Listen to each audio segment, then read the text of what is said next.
Details చూద్దాం. అమరావతి రాజధాని నిర్మాణంలో మరో కీలక మైలురాయికి రంగం సిద్ధమైంది.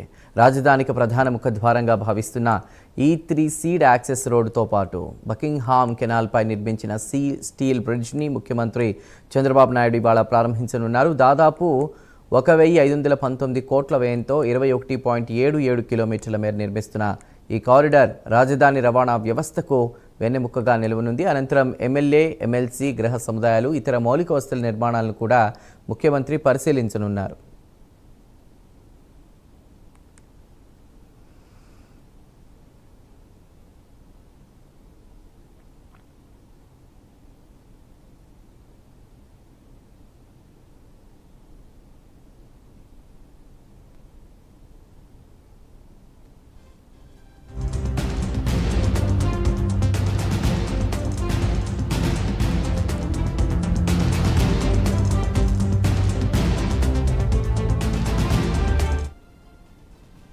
అమరావతి రాజధాని నిర్మాణంలో మరో కీలక మైలురాయికి రంగం సిద్ధమైంది. రాజధానికి ప్రధాన ముఖద్వారంగా భావిస్తున్న E3 సీడ్ యాక్సెస్ రోడ్డుతో పాటు బకింగ్హామ్ కెనాల్పై నిర్మించిన స్టీల్ బ్రిడ్జ్ని ముఖ్యమంత్రి చంద్రబాబు నాయుడు ఇవాళ ప్రారంభించనున్నారు. దాదాపు 1,519 కోట్ల వ్యయంతో 21.77 కిలోమీటర్ల మేర నిర్మిస్తున్న ఈ కారిడార్ రాజధాని రవాణా వ్యవస్థకు వెన్నెముకగా నిలవనుంది. అనంతరం ఎమ్మెల్యే, ఎమ్మెల్సీ, గృహ సముదాయాలు, ఇతర మౌలిక వసతుల నిర్మాణాలను కూడా ముఖ్యమంత్రి పరిశీలించనున్నారు.